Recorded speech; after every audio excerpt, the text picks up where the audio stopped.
తిరుపతి ప్రజల ఇలవేల్పు తాతయ్యగుట్ట గంగమ్మ జాతర 4వ రోజు సందడిగా జరుగుతోంది.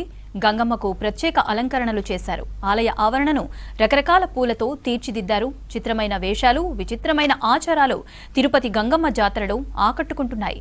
ఒక్కో రోజు ఒక్కో వేషంలో భక్తులు అమ్మవారిని దర్శించుకుంటారు. ఇవాళ తోటి వేషంతో అమ్మవారికి బోనాలు సమర్పించి దర్శించుకుంటున్నారు భక్తులు.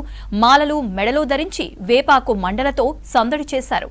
పులుల వేషాలు ధరించి వారు డప్పుల సవ్వడి మధ్య చిందులు వేశారు. ఇవాళ దొరవేషంతో భక్తులు అమ్మవారిని దర్శించుకుంటున్నారు.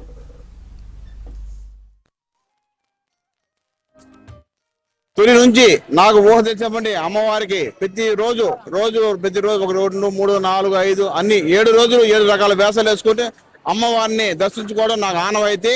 రోజుకు ఒక వేషం లెక్కన బైరాగి బండ తోటి 3 రకాల 3వ వేషం. ఇది ఈరోజు తోటి వేషము 3వ రోజు.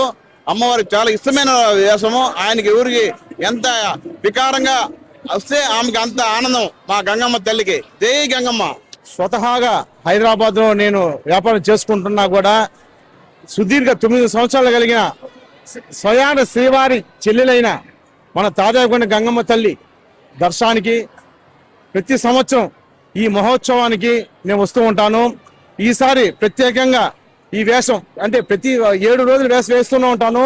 ఈరోజు ప్రత్యేకంగా అమ్మవారికి తోట వేషం అనేది వేసేదంటే నాకు ఆ భాగ్యం కల్పించేందుకు కూడా అమ్మవారికి ఎప్పుడు రుణపడి ఉంటానని. ఇంకో ముఖ్య విషయం అంటే అమ్మవారికి ఏ కోరికలు కోరుకున్నా వచ్చే సంవత్సరానికి అప్పుడే తీరిపోయే గుణం ఉంది.